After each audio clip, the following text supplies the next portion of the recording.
Yeah. Okay. So you're in the DC area. Did you grow up in the DC area? No, I didn't. I actually moved here right before the pandemic. Um, I am from Houston, Texas. My Oh, mom grew up in both the Rio Grande Valley region, Edinburgh, Far, McAllen, and then she moved to Texas, Houston, when she was 15. So I grew up in Houston, and then, kind of a mirror of that, I um, moved or kind of started spending more time in New York when I was 15 because that is where yeah. my dad and my stepmom and siblings live. Okay. So from Houston, And when you say New York, I assume you mean New York City. I do, yes. Yeah. Yeah. That one city completely dominates the discussion of that state. Ugh, I I know. It's Yeah. My so Houston to New York City to DC. Okay. Do you mind asking how old you are? Yeah, that's totally fine. I'm 28 as of a month ago. Okay. Well, happy belated birthday. Very Thank belated you. month.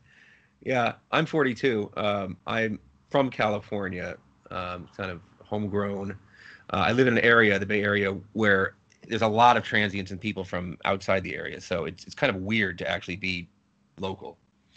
If I'm going to get super Only granular imagine. about it, like where I am in Oakland, it's not that weird to be local. But San Francisco itself is full of transplants. It's crazy.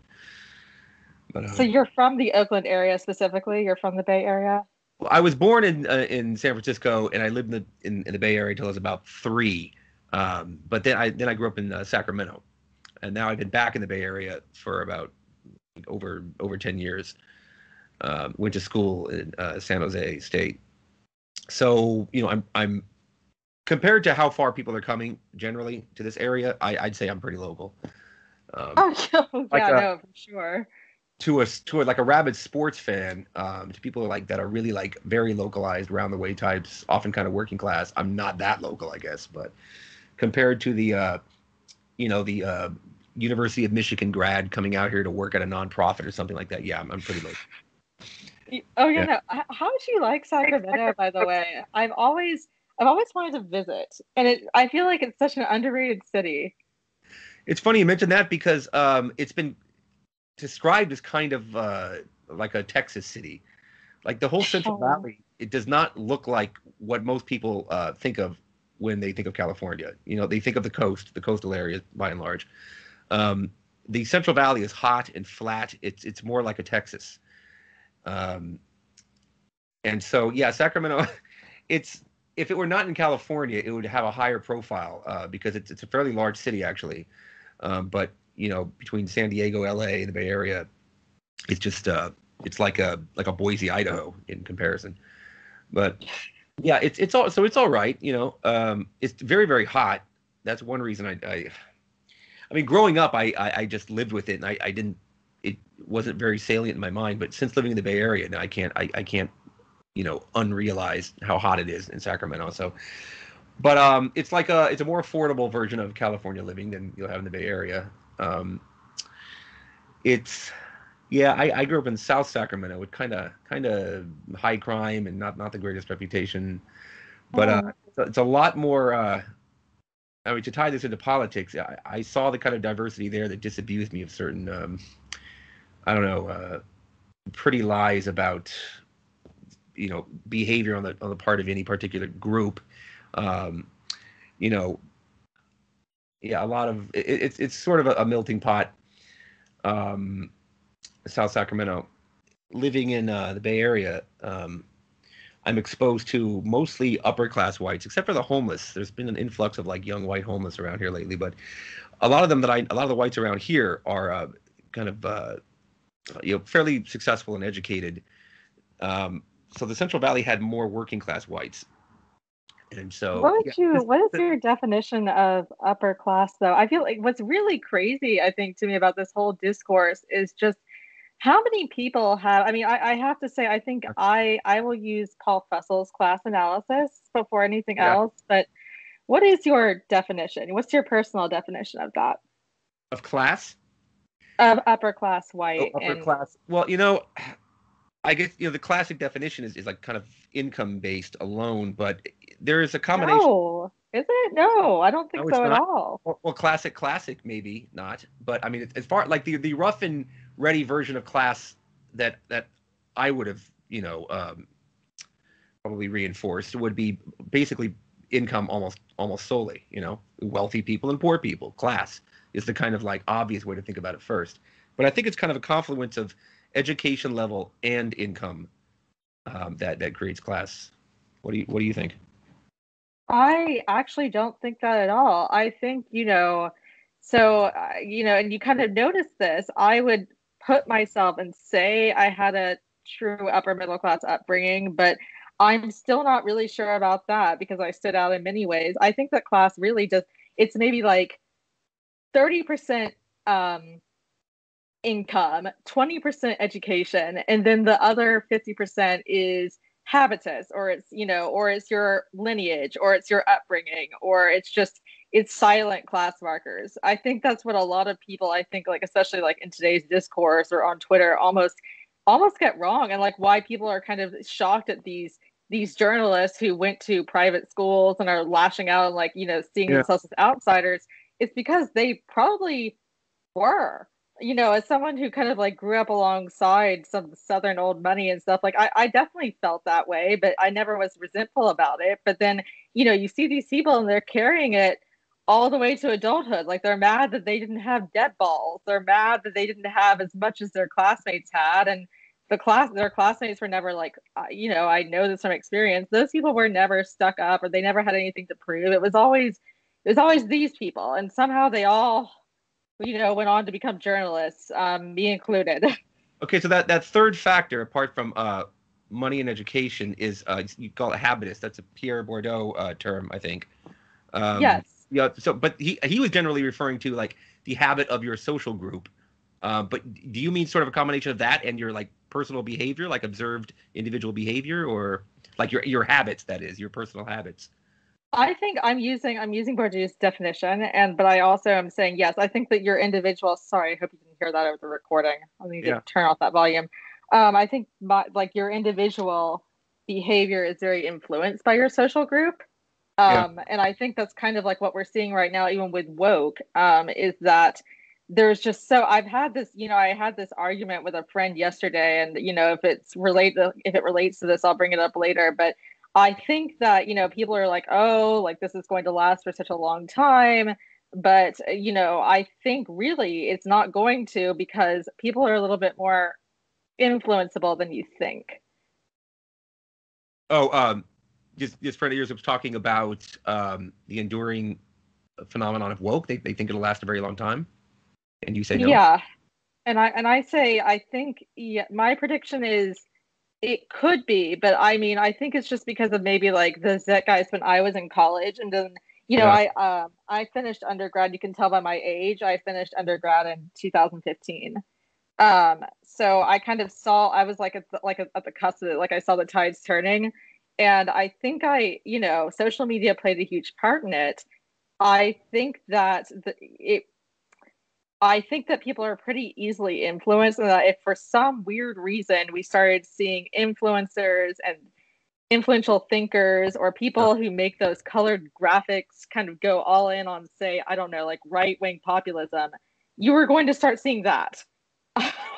If the people who I make swear. infographics, if influencers and the people who do infographics and just kind of like upper level content creators or whatever were all to be influenced by right populism, it could turn overnight. You mean there's a certain like mimetic aspect to it that driven by social media that made woke just completely all encompassing in a very short amount of time, saying something like that, and that could be undone. Absolutely. Yeah, you summed it up better than I could. Okay, yeah, I do wonder just because okay, so a lot of the discussion you see about CRT and woke online, um, it's like the way it's framed is if there's a battling moralistic aspect to it. You have like the good people, and then and from the vantage point that I'm coming from, the good people are like kind of IDW aligned or whatever, and then the bad people are grievance mongering race hustlers. It's framed as a battle of like differing moral systems, but it may actually all just come down to like the techno commercial environment that we're living in. You know, what if that is just, if that were to change, what seems like a kind of uprising of a bunch of little Maoists with compromised character traits.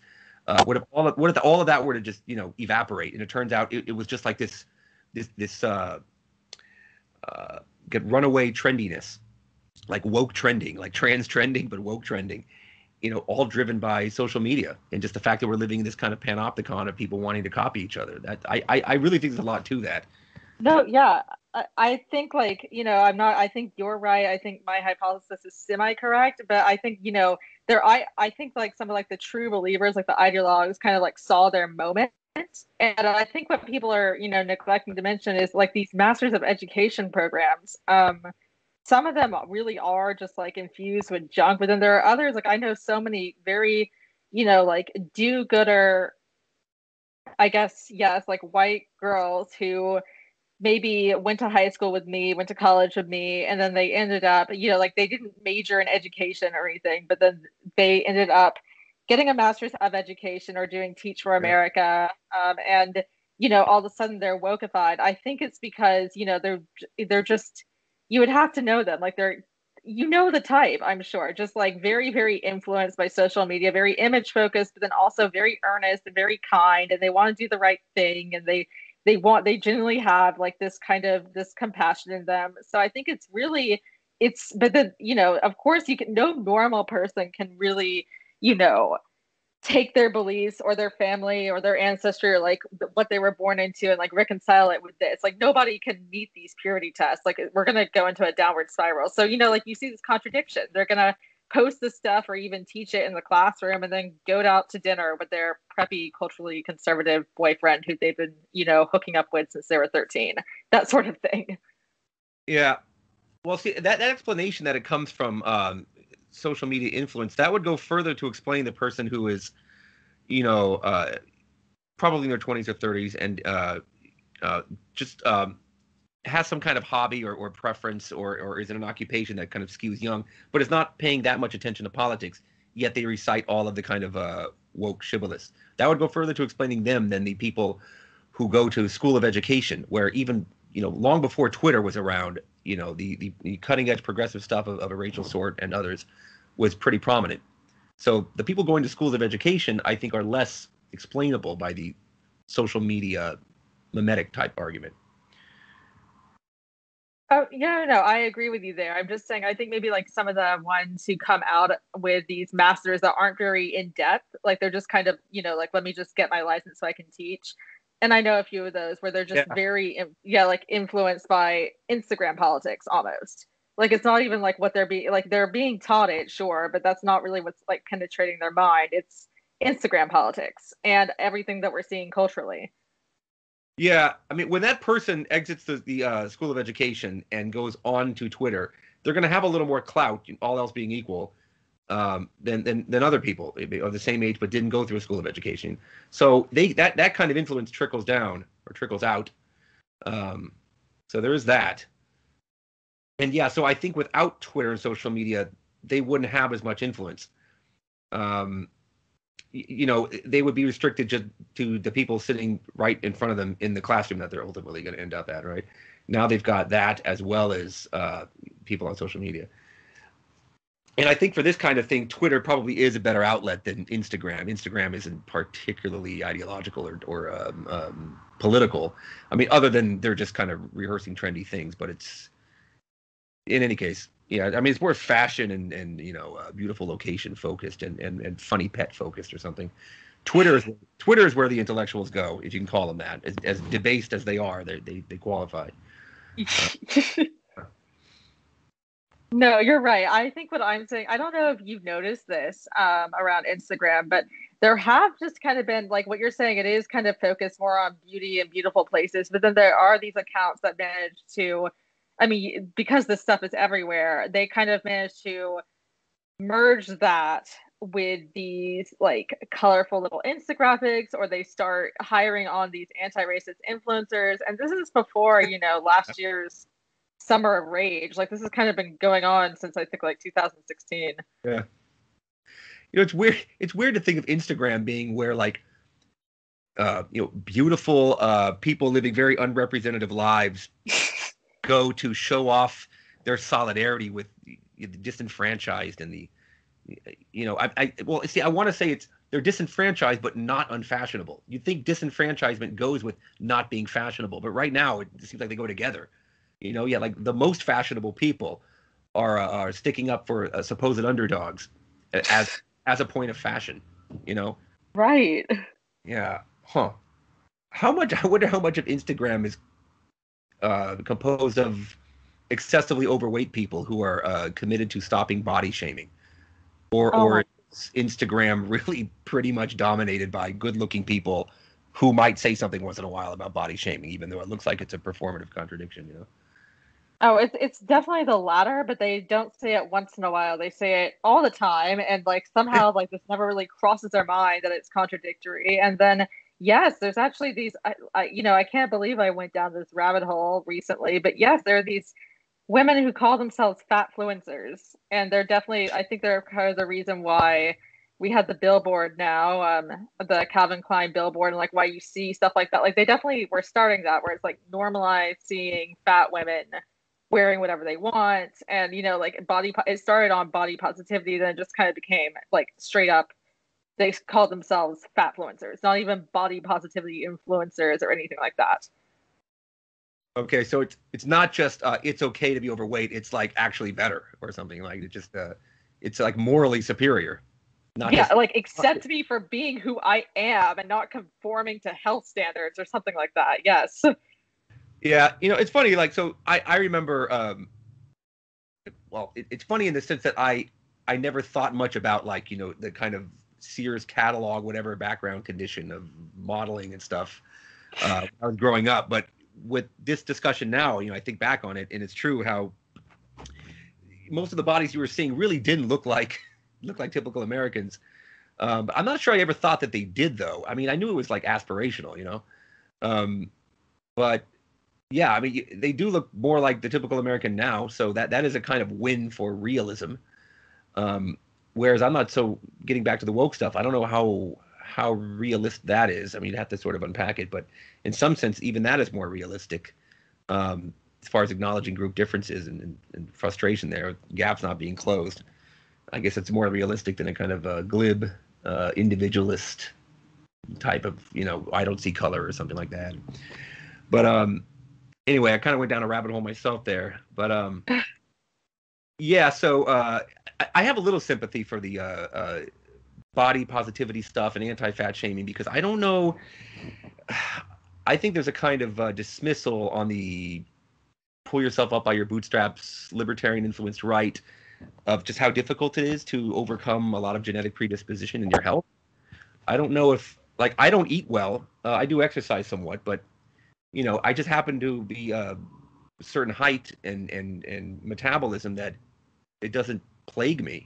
I could have been born in a very different, bodily setup that would mean that it would be difficult, and I don't know how much control one has over that.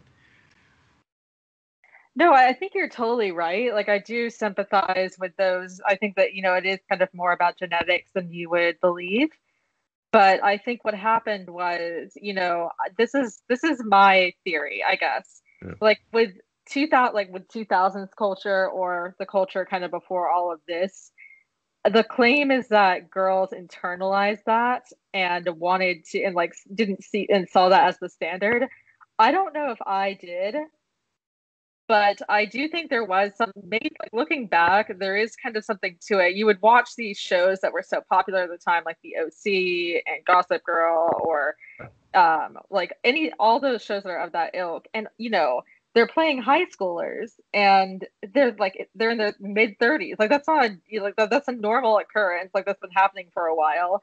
But I think there is something to that. Like you're watching this, and if you're me, you're young and you're kind of you're developing, you're kind of nerdy, like you're not your life is nothing like these people. It's like it's not a soap opera. It's not yeah, and but you're looking at them and like they're developed already, they're not awkward, they're everything that you kind of that you think that you're supposed to be. I wouldn't say that like it's somewhere like it's like like that's not the real standard. Like nobody looks like that, but at the same time you're watching it and I don't know where I was going with that. I'm sorry. You know, it's funny what you said they're in their 30s and they're playing teenagers. Wow, that's quite a gap. I mean, when I was younger, people in their 20s would play people who are allegedly teenagers, like Beverly Hills 90210, the original one, not the food or whatever. So it's funny too because Andrea from the original, she was like the oldest. She really was like 29 or 30 when it started, and she looked the most realistic of all of them actually.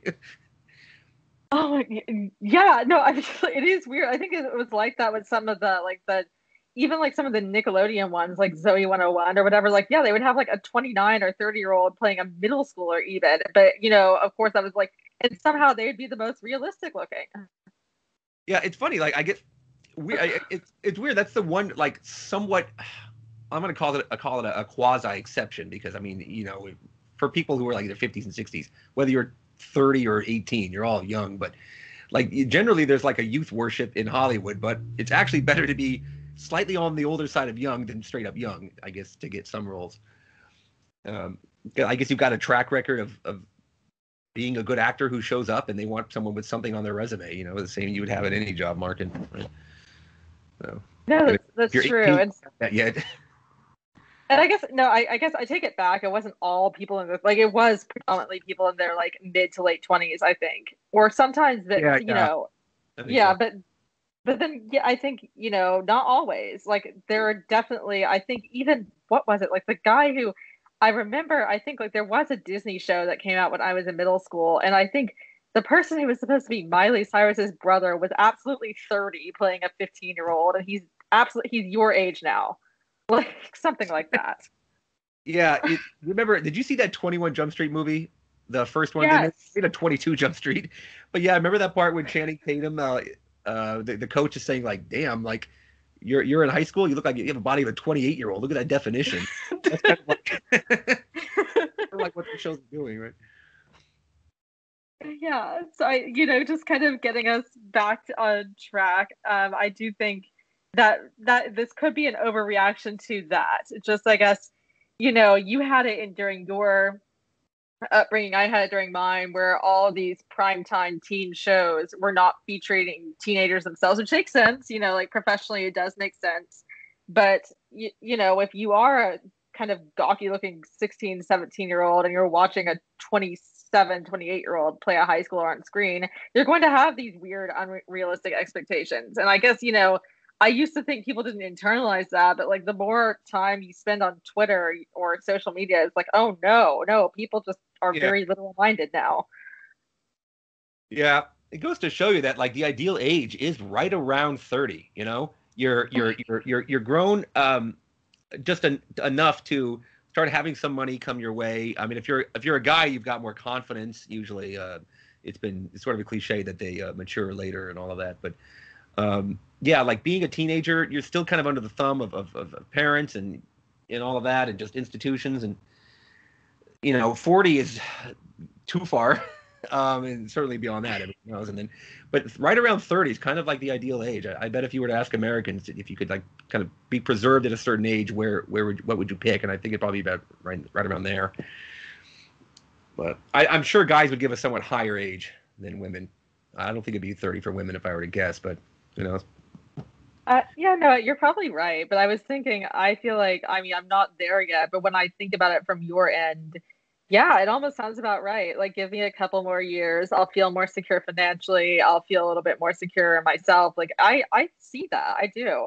I also, I mean, you cannot see me in person, but I am petite. I'm very short, and I think, Yeah. the other day I was looking at just photos of just like I think like sorority formals and stuff from college with some friends, and it was just like, wow, I was not a fully developed person. I looked like I was in high school, and then it's like now I'm finally getting to maybe like the early 20s curve. Who knows? Yeah, I looked about 10 years younger than my true age up until about a few years ago, so I started catching up with. Oh Um, no. are you considered Gen Z or millennial, actually?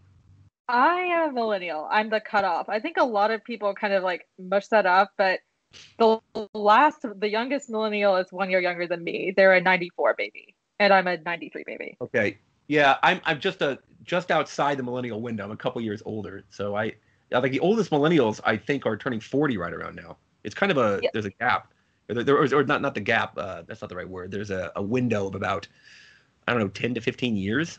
I don't know what the law is around discussion of generational time I frames.